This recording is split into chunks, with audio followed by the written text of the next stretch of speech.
Shalom, sweetest friends.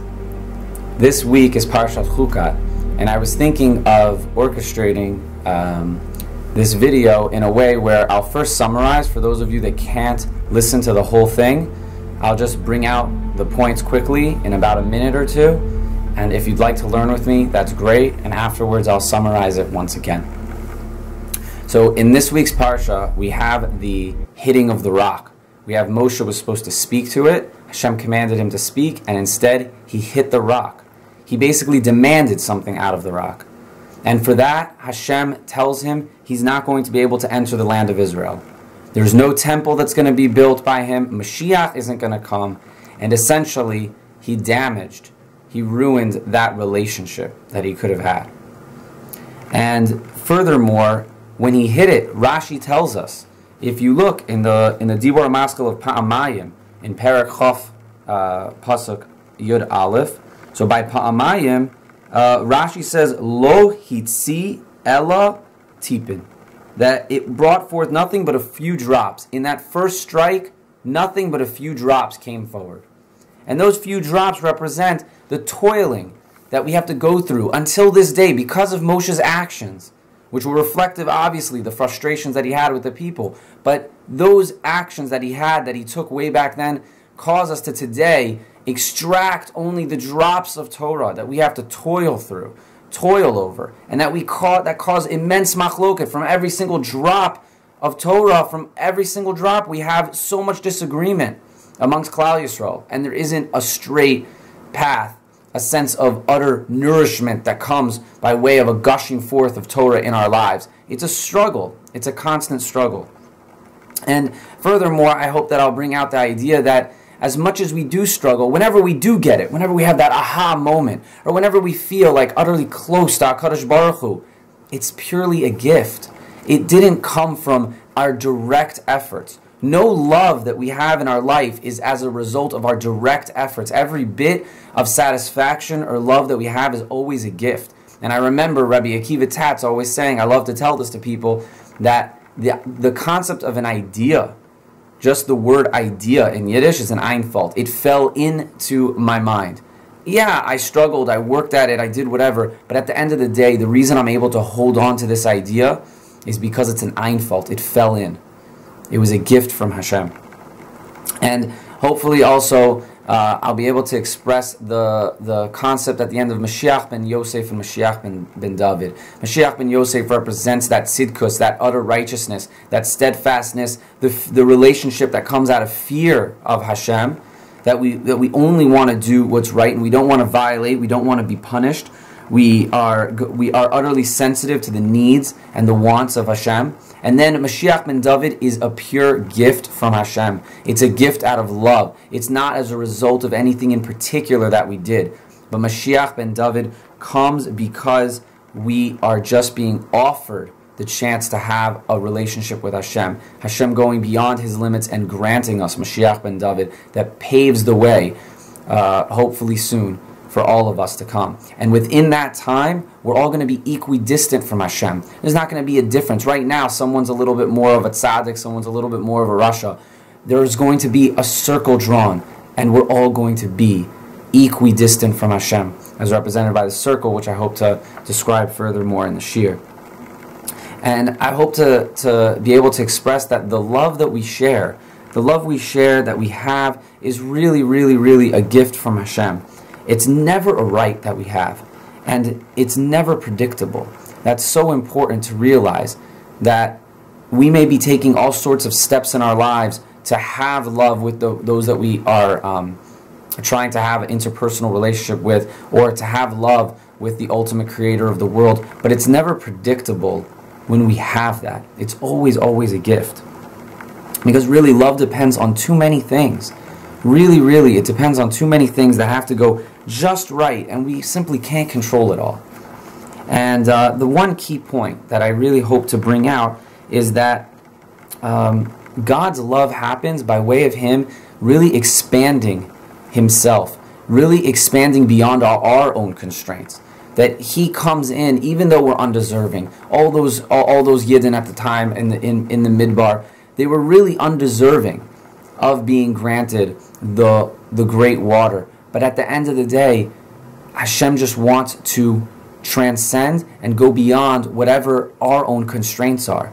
And similarly, I think that if we're to emulate Hashem and we're really to love other people, those others in our lives, of course we have expectations on others, but in order to love them, we have to transcend even those expectations. The limitations that we find in other people, if we're going to love them, we have to be able to transcend our own impression of those limitations, our own expectations of others.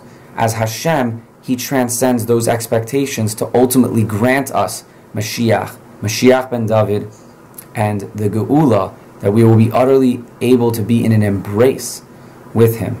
And it only comes through that transcendence of the expectation that He has on us and that hopefully we have on others. And so the points that I hope to take, that people will take home, is really this: that if you force the relationship at any point, much like Moshe tried to force it by hitting that rock, you're going to have nothing really in the end.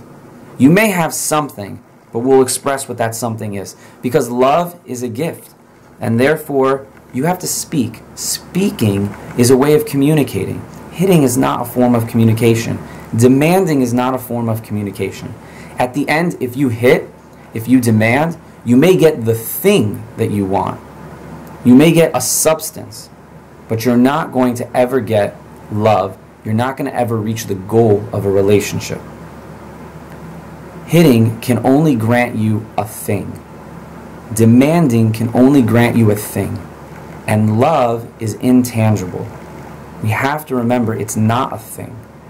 And knowing that hopefully will cause us to use our words, to use our communicatory skills, to be able to engage one another benachas ruach, in a pleasant manner, have patience with one another, as Moshe was supposed to have patience. And the Geula could have come so soon. So if I may, I'd like to point out aspect of Chassidus that I learned from Rabbi Manis Friedman on this topic, and hopefully it'll shed light into this dichotomous relationship that people keep on seeming to have. They always have this fear and they have love, and they're constantly trying to juggle them. It's like, should I worship Hashem out of fear, out of a desire to not be punished, or should I just love Him for the sake of who He is and the grandiose idea of being in His embrace? And Rabbi Manis Friedman points out really that these are coming from the same point of sensitivity. After all, the Torah is just trying to make us the most sensitive people possible. We're trying to engage in a relationship out of fear and love. And so they've got to come from the same point of sensitivity. And what is that point? I hope it doesn't sound too controversial, but when you worship Hashem out of fear, it means that you recognize that Hashem can cry. It means that you recognize that you have the power to cause Hashem pain. How awesome! You, little you, Shmedrik, can cause Hashem pain, infinite tears. That is utterly terrifying. If you want to know what fear is, I think that's pretty scary. And so, in our relationship with others, if we are to engage them both on a level of fear and love, it comes from that same point of sensitivity. To be in a relationship and approach it with fear, it can't be thinking about yourself. How can it possibly be your own fear of punishment? The moment that you're engaging in a relationship and worried about your own status, your own feeling, that's not a relationship. That's not what the Torah is doing. We went through all of Sfiras HaOmer, all those 7 attributes. They're all about a relationship towards another, being sensitive towards the feelings of another. If you're sensitive towards your own feelings, then that's not midos. That's not aspects of emotional relationship. That's not engaging it in the right way. Any moment that you're trying to learn and better emotions within a relationship has to do with bettering and understanding the feelings of another. And so when it comes to fear, it can't possibly mean fear of your own of your own punishment, fear that you might have towards being hurt and being scared. can only be towards the damage that you could cause unto another. And so if you can recognize that you can punch a hole, so to speak, that you can cause damage to the Eibishter, that should utterly terrify you. That should cause you never to want to sin. And so that is what it means that when we first start off a relationship out of fear, we don't want to cause any pain. And then it ascends, the relationship builds, and it grows into a level of love where we are sensitive to all the things that cause someone to rejoice, to be happy. And I think it's very interesting when I see people who really act that way, whether it's with their spouse or their children. Are they operating on that first level? They just want nothing to go wrong. They want nothing to be, they don't want you to be hurt. And that is very important. They must have that first. And then it's so funny to see when people are really having relationships out of love, that they want to just see you happy, and everything that they're trying to do is really just to please you, just to put a smile on your face. And so I think that's a really, really important Hasidic point to take away, that fear and love are coming from the exact same place, the exact same point of sensitivity. They're a feeling about another. I'm afraid to cause you pain, and I want to cause you happiness. It's a sensitivity towards another. And so in that way, a very practical aspect is Lashon Hara. When everyone's saying, don't speak Lashon Hara, what, so that I'll get punished? No, don't speak Lashon Hara because of the pain you could cause to another person. When you're sensitive to that pain that you could cause somebody else, you're for sure going to hold back your words. You're going to enact that Gevura state within you. And so, hopefully we'll take away that the Torah is really all about making us the most sensitive people, that it's all about a relationship, and that I want to love you, I want to see you happy as much as I want to see you never cry, never experience any pain. And with that, I hope that we can continue and learn a little bit through the Parsha and some words of Chazal. And so if you guys have to go, that's all right, but let me take you through this for a little bit. So here we're going to explore Parshat Chukat, and it's in Perek Chaf that I'd like to focus, where Moshe was hitting the rock. I had read a little bit a moment ago about this Rashi, and it's so interesting that the Rashi on Pasuk Yud Aleph, where it says, Vayarem Moshe et yado, Moshe, he lifted his hand, Vayach et hasela b'matehu pa'amayim, and he hit the rock with his staff twice. And it's so interesting, Rashi, the Dibur Maskil really tells you a lot. That means the part that Rashi decides to expound on. He could have quoted the whole verse, he could have quoted more, but he quoted only the word pa'amayim. I just think that that's very interesting in terms of, he didn't quote Matehu, the staff, he didn't quote the rock, and he certainly didn't quote Vayach, which here is meaning to hit, from Lashon Hikah. And so I think that that's fascinating. It's maybe suggesting that it wasn't a problem that he hit the rock, because there was ample justification. If you look at what Rashi cites, he cites something from Shemot where they did hit the rock back there, but more so that he did it twice. Rashi is specifically quoting twice. And so I don't know if it's permission, so to speak, but we should be sensitive. We should realize that if we demand something from someone, if we, hit metaphorically, you should never hit someone, but if you hit someone, and they don't respond, just like the rock didn't respond, it only let out a few drops, as Rashi tells us. You don't hit it again. You don't yell at them again. Be sensitive that it didn't work that way. You're going to have to try a more patient approach. And so I think that that's what Rashi's getting at by just quoting the words pa'amayim, that the error here in Moshe was doing it twice. Maybe not even doing it once. Although Hashem did tell him to speak. But maybe through his own understandings of what that meant, it could have meant in a way to hit. But to hit twice, that was uncalled for. And so, really, we see Moshe hits the rock. He hits it twice. The first time it lets out a few drops. The second time, gushing forth water. As a result of hitting this and not speaking. So there were drastic ramifications for Moshe and Aaron. Moshe and Aaron were not allowed to go into Eretz Yisrael. And it's said that if they went into Eretz Yisrael then, there would have been a temple. Moshe would have led them. It would have been a time of Mashiach. The temple would have never been destroyed. All of Jewish history would have changed as we know it. We would have had Mashiach. How phenomenal, how amazing. Never to have the temple be destroyed. And more was created from that hitting of the rock. So in a Sefer Sifsei Chaim, written by Rav Chaim Freelander, so he speaks about, quoting the Zohar, what the drops represent. So the drops represent the toiling that we have to go through Torah. Torah is compared to water, much like water sustains our physical body. So Torah sustains our spiritual body. The spirituality and physicality. Water, physicality.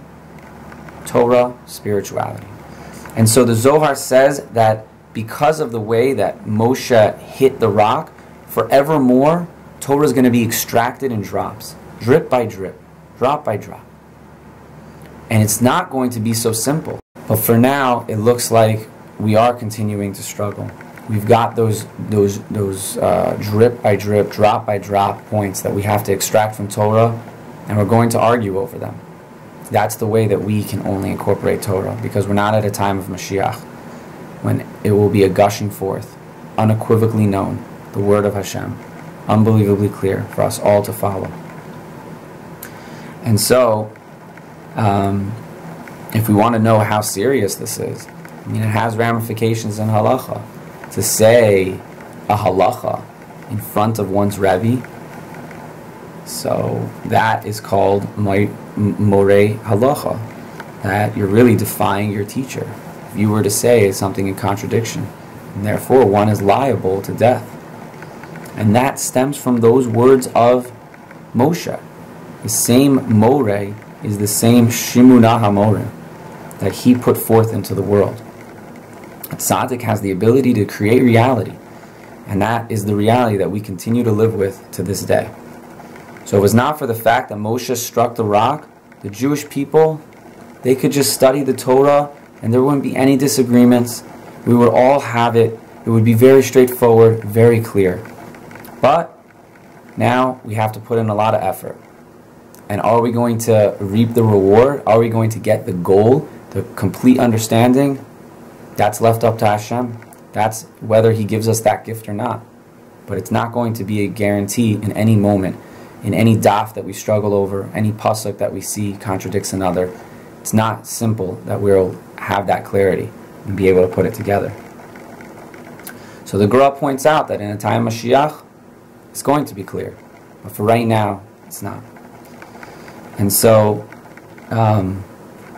there is a parish that he writes, that the Gra wrote in Megillas Esther, that he describes what the time of Mashiach will be. And the time of Mashiach will come, and Hashem's going to draw a circle, and all the tzaddikim will be around the circle. Hashem will be in the middle. And this is the type of relationship that Hashem hoped for. Hashem wanted us all to be like that circle, surrounded, equidistant from Him, having a close relationship with Hashem in the center, and we all around, and us all around Him. Easy access to Hashem, an equal view of Hashem, so that God, He'll show each and every one of us individually. He's individually going to bring us to that relationship, and it's going to flow naturally. Right now, the relationship doesn't seem to flow. We each have our own struggles in our relationship with the Ribono Shel Olam. So, if we look at the story of Moshe getting the command to speak to the rock, Moshe hitting the rock not once but twice, and then being told that he can't enter the land of Israel along with Aharon. So, what was really the error? Why did he strike the rock? And what does the striking represent? And what does speaking represent? So, Rav Chaim Freelander, he explains that there's two ways of approaching a relationship with Hashem. You can do it out of fear, or you can do it out of love. And that fear would be that I'm afraid to break the will of Hashem. I'm afraid to do what Hashem, to violate the words of Hashem, to do what's displeasing to Hashem. I don't want any punishment. And that's the first and most important level of fear of enacting the relationship. And then the second one is a deeper one. It's about a relationship out of love, Ahavas Hashem. So you can have a child, let's say, who follows their parent out of fear of punishment. You can have a child that follows their parent out of just sheer love. And the same thing can happen between a teacher and a student, and all types of relationships in our life. So speaking, Hashem asked Moshe to speak, because speaking is an aspect that we can hold in this physical world that represents love, because it represents communication. It represents that harmony that happens between two people. Hitting does not. Hitting is unidirectional. Hitting is not communicative. And so speaking is having that relationship out of love, and that was the high level. That was what Hashem wanted. Hitting represents the relationship out of fear.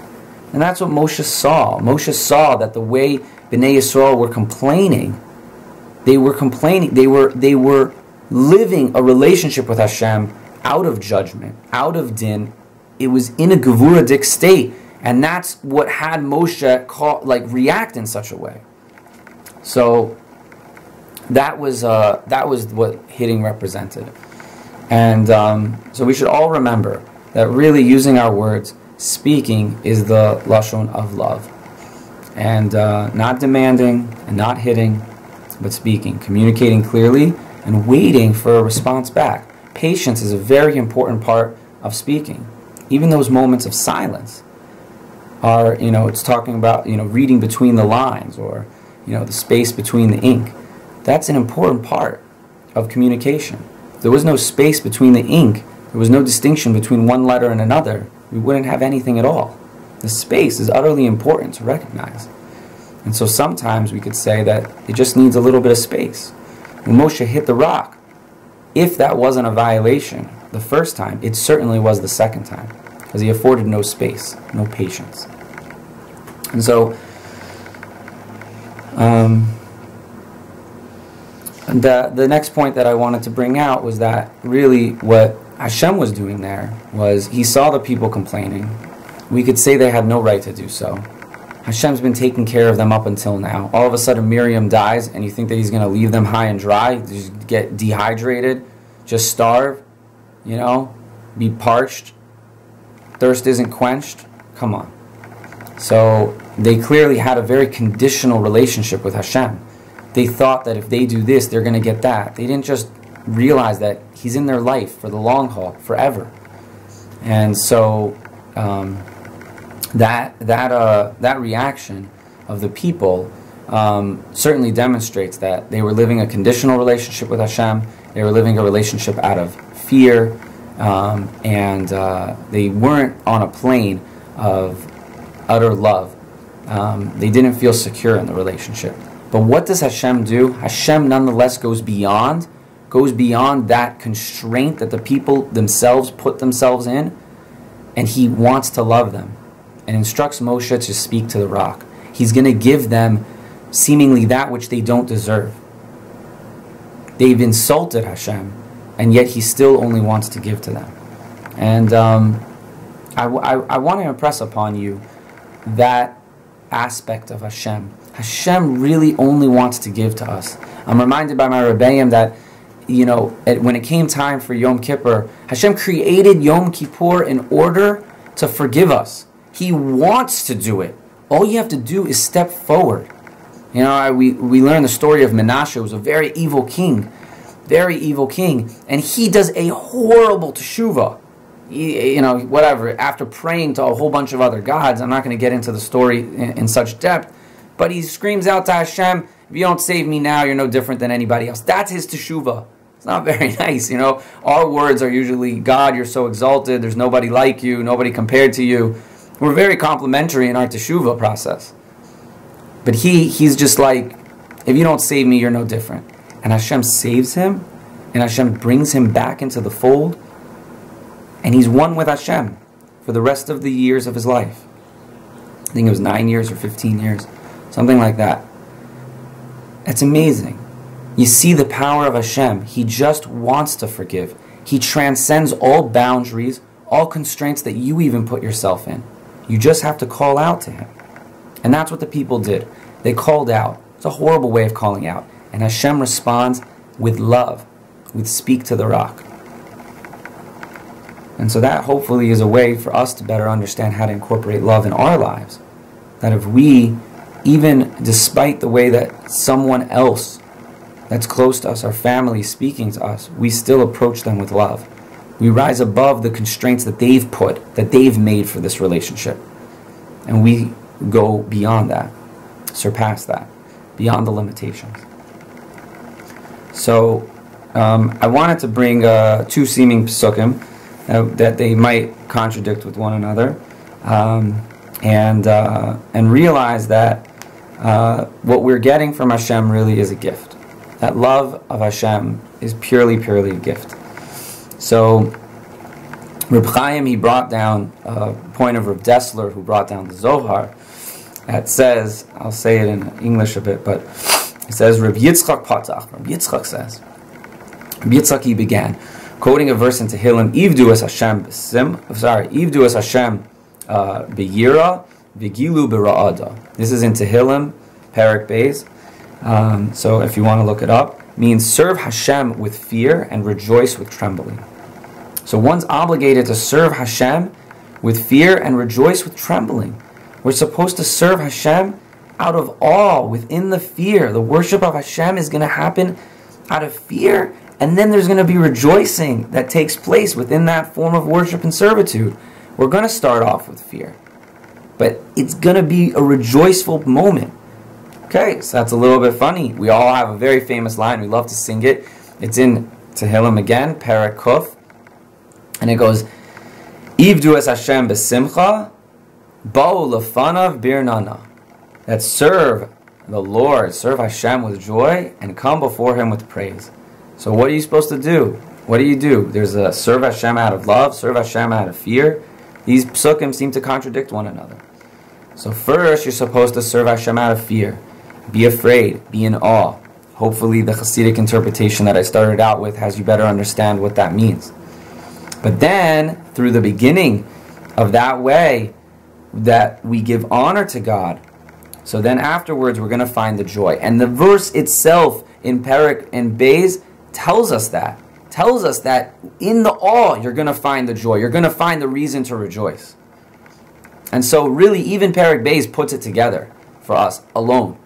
But we have Perek Kuf, we have in Tehillim 100, we see that it says that you're going to worship Hashem b'simcha, out of gladness, and you'll continue with that praise forever and ever.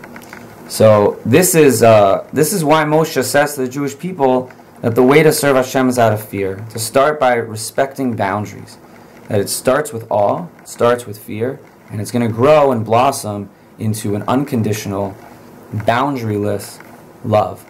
But that's going to come out of a mere gift. So Reb Chaim, he really speaks these words quite beautifully, and I wrote down a translation to hopefully make it more clear. So it goes a little something like this.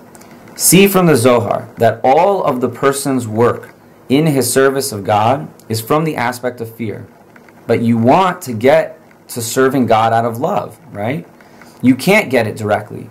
It's a gift from God. Serving Hashem out of love is like trying to enact the goal. I mean, who enacts a goal? You receive a goal. You get to a goal. You reach a goal. You can't enact a goal because the relationship itself is the goal. You can't just have the love. You have the relationship because you can't touch love. You can't go for love. When you have a relationship with somebody else, how do I better explain this? So let's say you can't tell someone laugh, for instance. Laugh. No, you can't say laugh. You can say, I've got a joke. You could tell them a joke. You can elicit a laugh. You can't instruct somebody to laugh. So, if you want to laugh, you can't just have it. You've got to first tell them the joke. There's no direct and natural way for one to come from fear to love. This sounds almost impossible, in fact, right? You can't just draw a correlation. Do this, do this, do this, you get love. No. There's no direct and natural way to come to it. So in fact, we see that serving Hashem out of love is really a gift. The opportunity to serve Hashem out of love is a gift. Something that we should be so thankful for. We should scream Todah la Hashem. Amazing. This is only because the good graces of Hashem that we have this love. That we have this relationship in our life that we can literally call ours. We can take possession of that relationship only by way of this gift from Hashem that He afforded to us. So as the Ramchal writes in Masilas Yesharim, this all starts with the service of Hashem and ends with something that is given as a gift. A person starts by putting his efforts, but in the end it results that he has not acquired the fruits of his labor. Rather, he just got a gift from above. So I basically, I'm asking you to please meditate on this concept. Please think about it. It's not a very simple thing to digest. We can hear it. I can just tell you, God's love for you is a gift. But to really, really think about it, spend time contemplating that the feelings you have, the opportunity you have, the state of the relationship, where it stands currently, this is a gift from Hashem. Because it doesn't have to be this way. And there's no direct correlation that the fact that you did all of these different things, it's beyond rational faculties, really. Our relationship with Hashem is irrational, and that doesn't make it low. That makes it super high. It makes it super rational. And so if I could, I'll draw a parallel to Mashiach ben Yosef and Mashiach ben David. At first, we really need to see ourselves as attaining, as working towards Mashiach. And that work and that involvement that Klal Yisrael takes to do diligently all the mitzvahs of Hashem, that is going to be epitomized in the time of Mashiach ben Yosef. Yosef is referred to Yosef HaTzadik. Doesn't falter, doesn't sin, does all of the commands with purity. Pure consciousness, pure diligence, cares for every specific aspect about a mitzvah, and does it with alacrity, never delaying, never withholding. And he doesn't fall down. He doesn't fall down to sin. But the second Mashiach,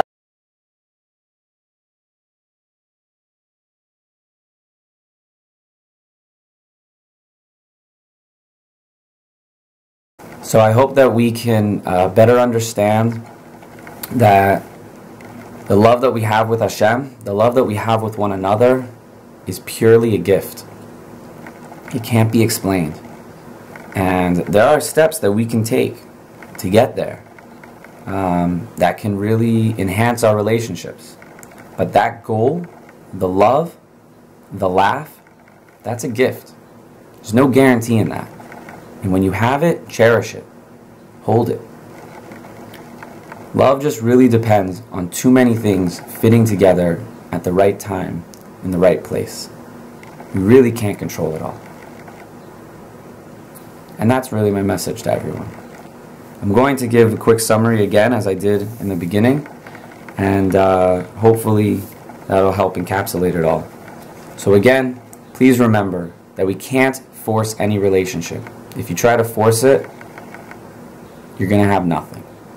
You'll be left with nothing. Love is a gift, and therefore, speak. Don't hit. Don't demand. You won't get anything that way. You may get a thing, a substance, something physical in this world, but you won't get love, because love is intangible. You can only get that through communication, through speaking, through understanding, and through patience. The space between the ink. The space between the lines. The time between the words. So if I may, I'd like to propose this Hasidic approach of Rabbi Manis Friedman when it comes to fear and love. Because fear doesn't have to be in direct opposition to love. It can exist, and it certainly does stem from the same point of sensitivity. If someone is in fear of a relationship, if they're living in fear of punishment, they're living really in themselves. They're conceited. They're selfish. They don't want to be punished. They don't want to feel their own pain. But that's not what being in a relationship and enacting fear in the Jewish way means. It means that you are afraid to cause pain to another. You never want to see the tears of another. You never want Hashem to go through pain. You never want Hashem to cry. That is the same point of sensitivity that we get when we talk about love. If you love someone for the way you feel when you act, for the way you feel when you see them smile, then you're just in love with yourself, but through another person.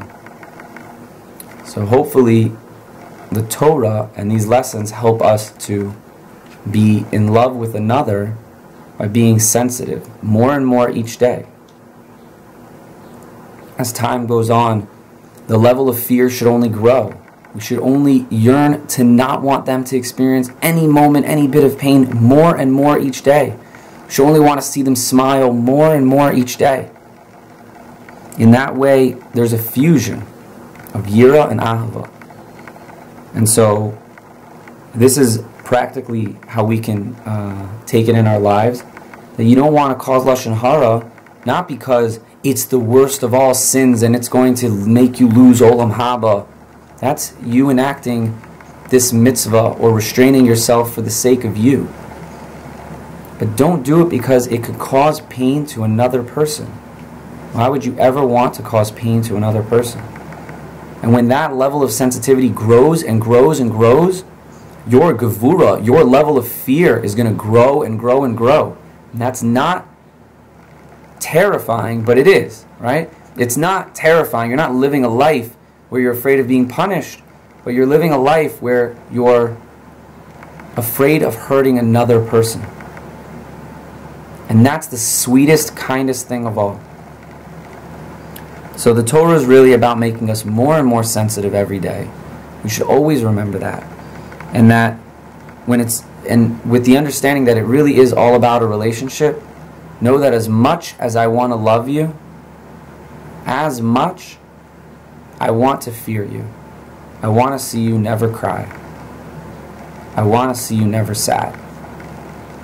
Don't ever experience pain. And with that, I hope that we take these lessons, not just for this Shabbos, not just for next week, but through all time, and with the hand of Moshe, with us directing our hearts towards Hashem in a way that we recognize the gift of love that we have from Him, that He expands beyond all limitation. Let us also expand beyond our own limitations and love all of those in our lives just as much. Have a great Shabbos.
בשמחס קלו, שמחס חוסון קלו, שמחו של מצוות, אינה שמחו שליימו, אלו בשמחס קלו, שמחס חוסון קלו, שמחו של מצוות, שמח תשמח, רקימו אהובים כשמח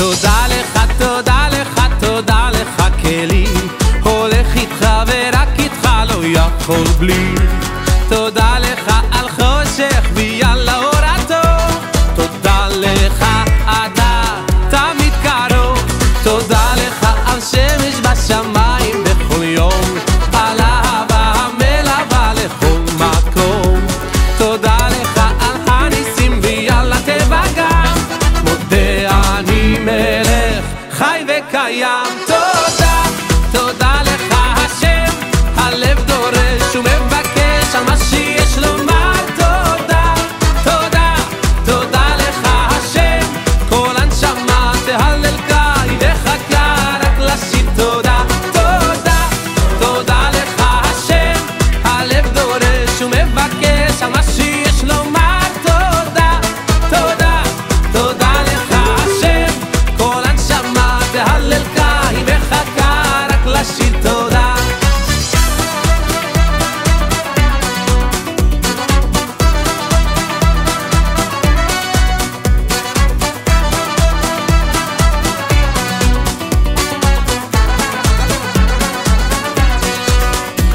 פותח את ידיך ומשפיע לכל חי בהרי כויסי לוחם רוחו עד בלי די הקל הזן ומפרנס גוזר ומקיים על הכל תודה לך השם תודה תודה לך השם הלב דורש ומבקש על מה שיש לומר